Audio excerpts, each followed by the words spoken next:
Namaste. Today we will learn about concern of NCF 2005 for secondary education, and moreover how it is related. Secondary education is related to RTE Act 2009. You know that RTE Act 2009 is more about the elementary education, but now today I am trying to make a case that how RTE Act 2009 will also impact on secondary education.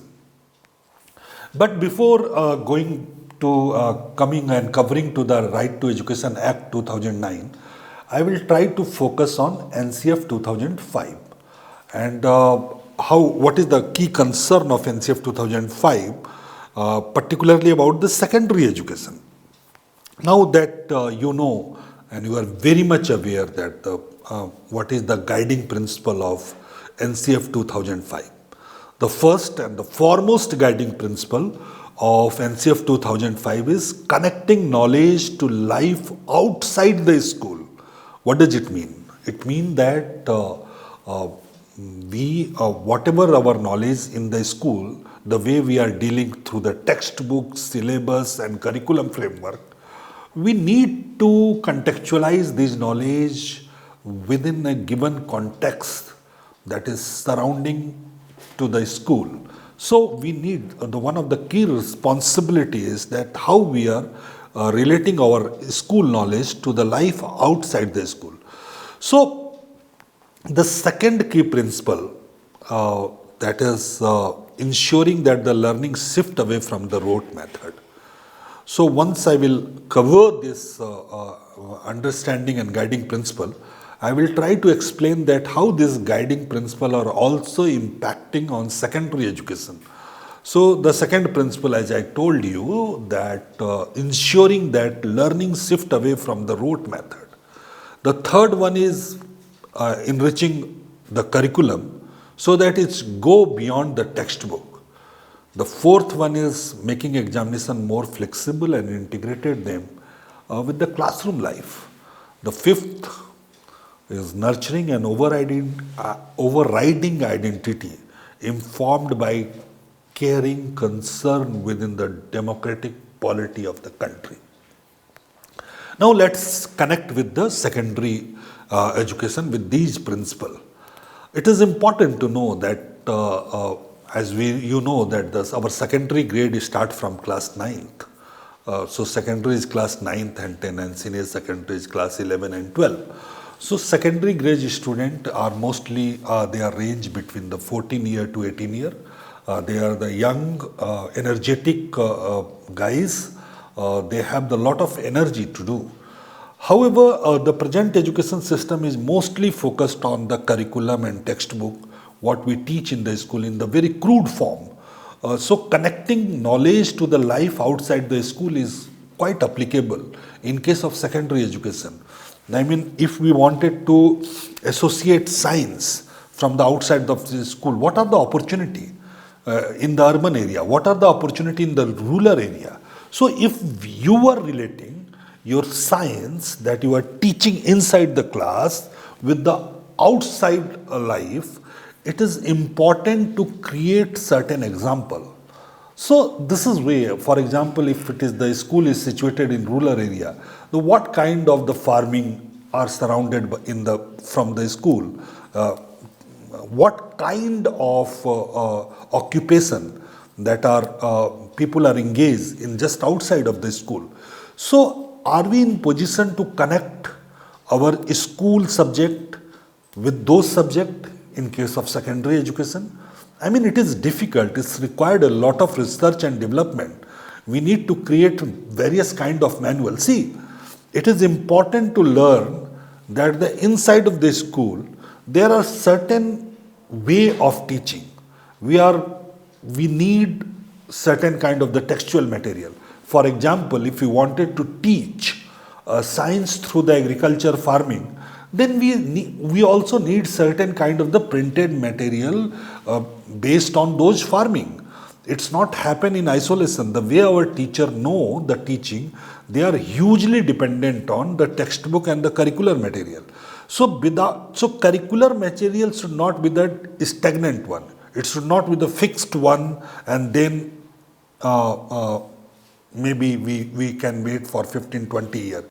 So this is important. The second is ensuring that the learning shift away from the rote method. We know that as soon as the student reach to class 10 or class 12, their learning is shift away from the understanding. They are more about the worry about the scoring high marks, greater marks, more and more marks. How come it possible? If you continuously, so students know that it is only the rote method which enable them to score more and more marks, and that is this is happening because the opportunity for higher education, opportunity for other job is all based on the high scoring marks in the board examination. So this is not the fault of our learner. This is not the fault of our student. We need to create a evaluation method or change our board examination in a way so that the rote method could not work. Because rote method work, that's why student always dependent on the rote memorization. Now, the third principle is the enriching the curriculum so that it goes beyond textbook. I mean, it's important to understand that the textbook world is a very confined world. It's a very restricted world where people are actually know very limited things.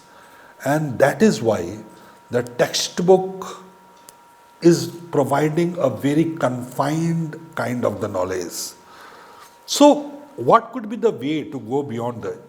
It could be possible only if we incorporate community knowledge or society knowledge, or maybe in the school teaching learning process, or a school teacher or researcher work in the society and formulate or document their knowledge in form of manual, textbook, so that it could be utilized by teacher inside the classroom.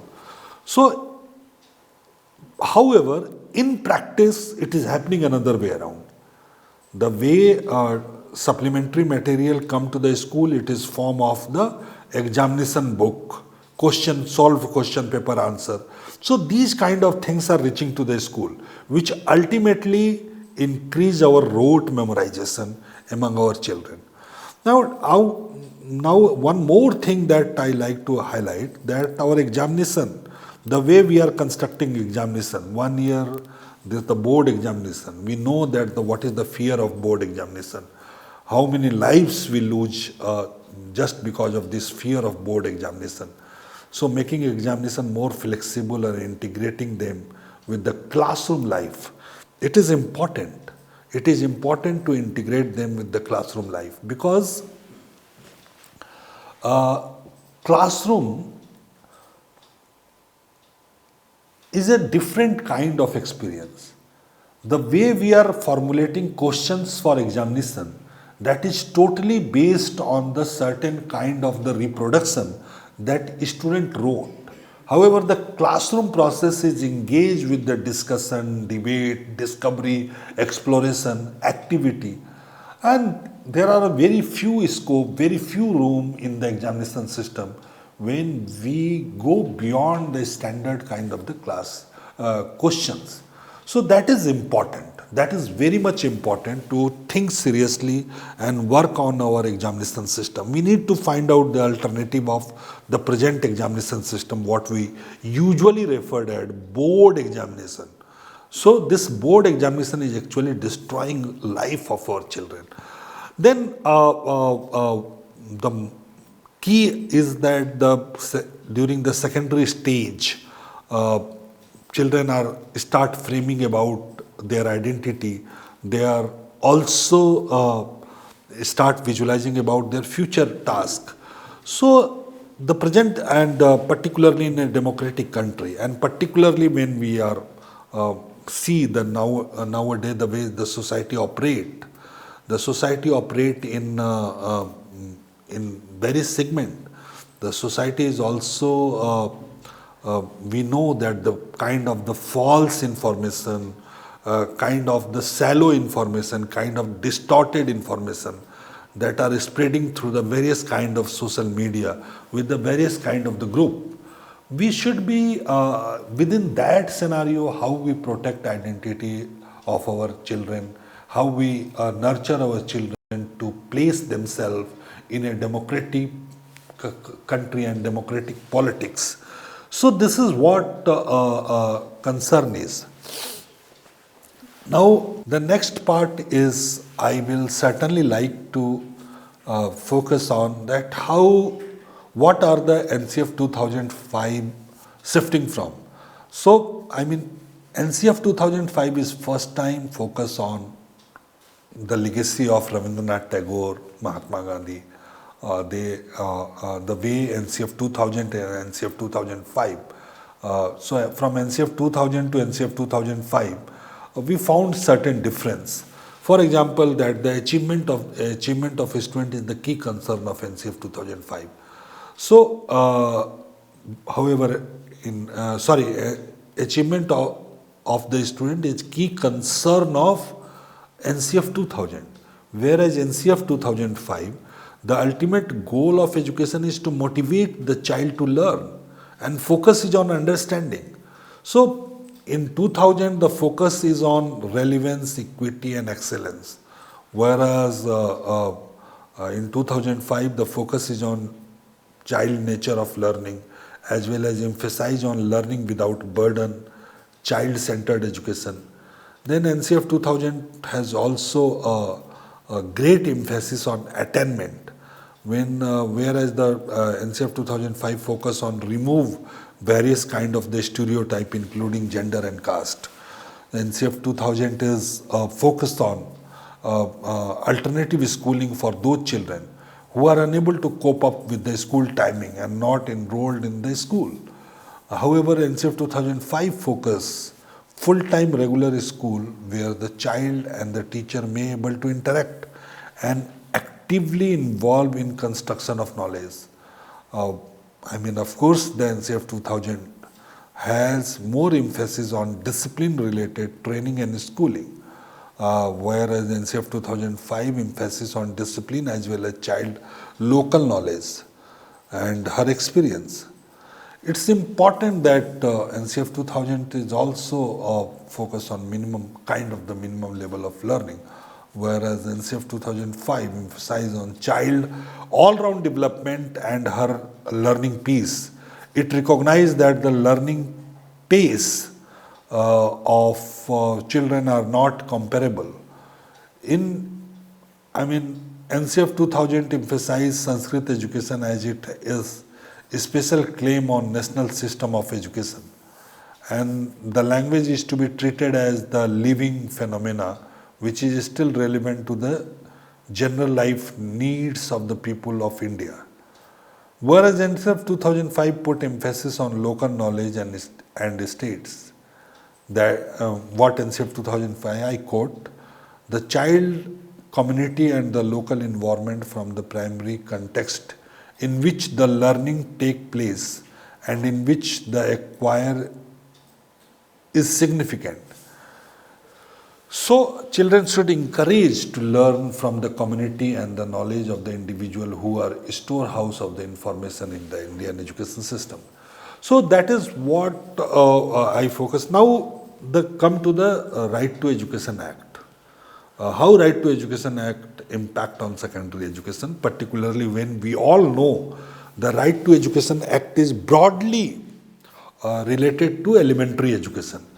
The first and the clear-cut relation is that the way Right to Education ensure elementary education is automatically increase the loads on secondary education, because after enactment of Right to Education Act, the number of graduates from the elementary education increase, and the people who are completing elementary education cycle have increased. So this will impact a huge pressure on secondary education.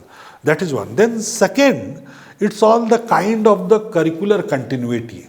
It is also important that child should, who is coming from Right to Education Act, they should follow the similar kind of system at class 9 and onward. For example, Right to Education Act actually providing the certain kind of opportunity to children in term of free textbook, free uniform, free midday meal. So these kind of the things are available for all children of the India up to the age of 14.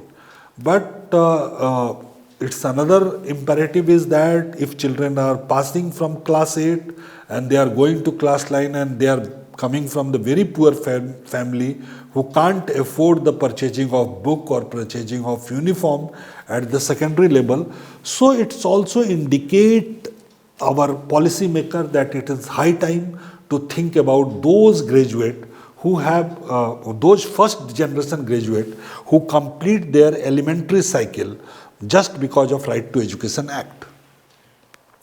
Now, the second part is the classroom culture. You know, and that is what come from the teacher in a form of resistance.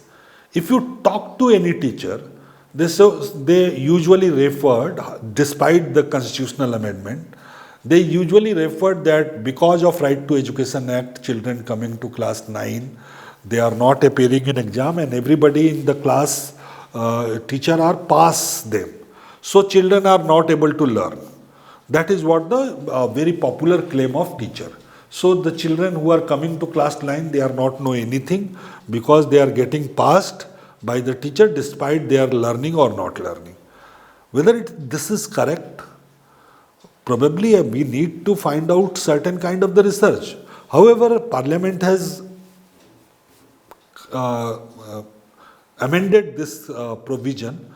Now the no detention policy at the Right to Education is not there, but there are certain kind of the terminal exam. So it is important that we need to understand that how Right to Education Act visualize child right.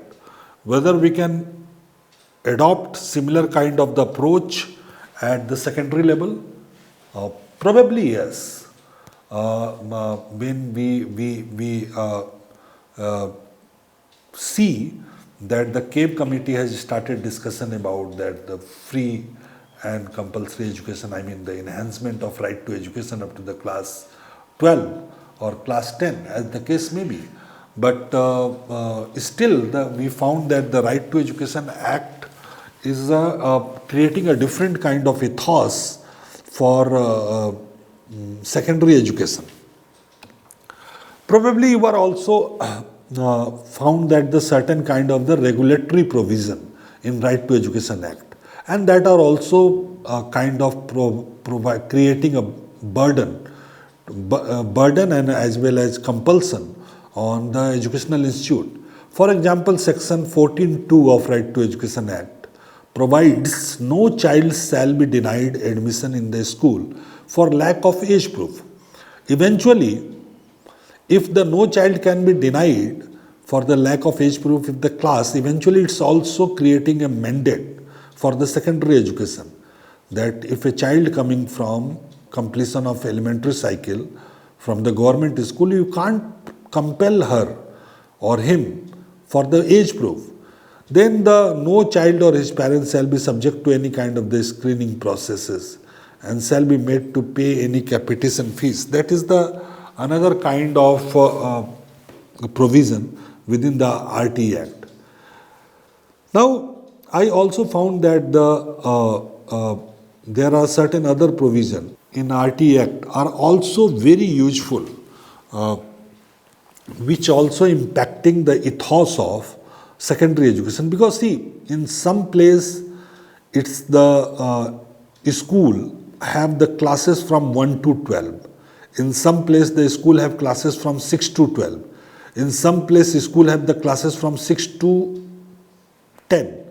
So in any such case, there are certain classes of those who are covered by Right to Education Act are in several cases part of the secondary education, particularly the school management system. So once you started one kind of the practice in one level of the school, then it is very logical imperative that you can also apply the similar kind of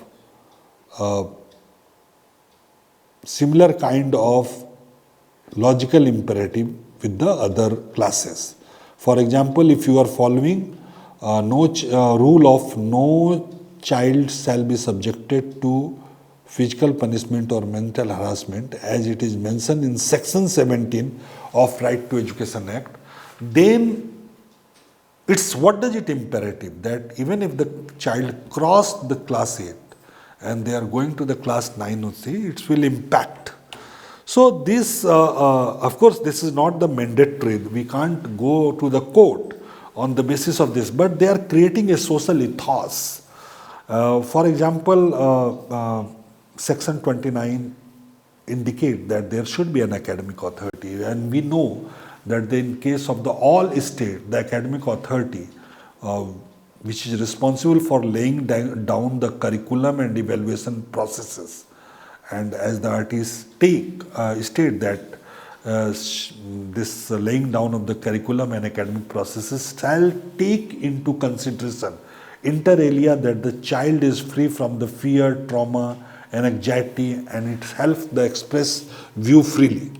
So, if this is the process and this is the approach, this is also creating certain kind of the compulsion in secondary education. So, some kind of the basic premise that emerge from the Right to Education Act is, I have found that they are creating the kind of ethos for the secondary education. For example, the compulsion is on the state to ensure the completion of elementary education by each and every child, 6 to 14 years. So now this compulsion also creating another compulsion, and that compulsion is about the provision of secondary education. A child cannot hold responsible for failing to access school or complete elementary education. There should be a school in neighborhood for each and every child. The appropriate government, local authority will have to create an enabling environment and adequate facility to facilitate completion of elementary education by each and every child. There should be institutional mechanism in place to eliminate financial and procedural barrier. That is what lawmaker trying to say. But if it is correct in case of elementary education, then it is also correct in case of secondary education. At least it's create a ethos. Teacher, parent and children and the community at large shall be aware about the facility for the children that is coming through the RTE Act, but now they are also aware about the facility for secondary education. Then the relationship between the teacher, parent and community. And this is, we know that under RTE Act, there is a very much mandatory for school management committee. Now, we are also very much serious and formal about creating the similar kind of committee at higher education level, at secondary education level. So, this is the kind of impact that we can see that is emerging from Right to Education Act, but also impacting secondary education. Now, the one thing that I like to, before concluding this, I like to go to the section 29 of Right to Education Act. So, of course, this section 29 is about elementary education, but this is also providing a kind of supporting law. It's not mandatory in case of secondary because it's not law, but is certainly creating a ethos, a cultural ethos, academic ethos, the pedagogical ethos to draft the curriculum and pedagogy in the way it is formulated under Section 29 of Right to Education Act. Conformity, what they are trying to say, that the academic authority, while laying down the curriculum and evaluation procedure, shall take into the consideration of the certain rule. What are those rules? Conformity with the value inherent in the constitution. Second one is all-round development of child. Third one is building up child knowledge, potential and talent. The fourth one is development of physical and mental ability to the fullest extent. The fifth one is learning through activity, discovery and exploration in a child-friendly and child-centered manner. Medium of instruction shall, as far as practicable, be child mother tongue. So it's important to note, as far as practicable. So this is the practicality is also a very key concern. The making that child free of fear, trauma and anxiety, and helping the child to express view freely. Then the last, comprehensive and continuous evaluation. So these are the broader things. So before concluding this brief observation about NCF and RTE Act, how they are related with secondary education, we discussed that it is very important that we should think seriously about the key principle of NCF 2005 and what are their implications in the case of secondary education. Similarly, we should also need to think about how Right to Education Act is actually impacting to the secondary education, though the way the act is for elementary one.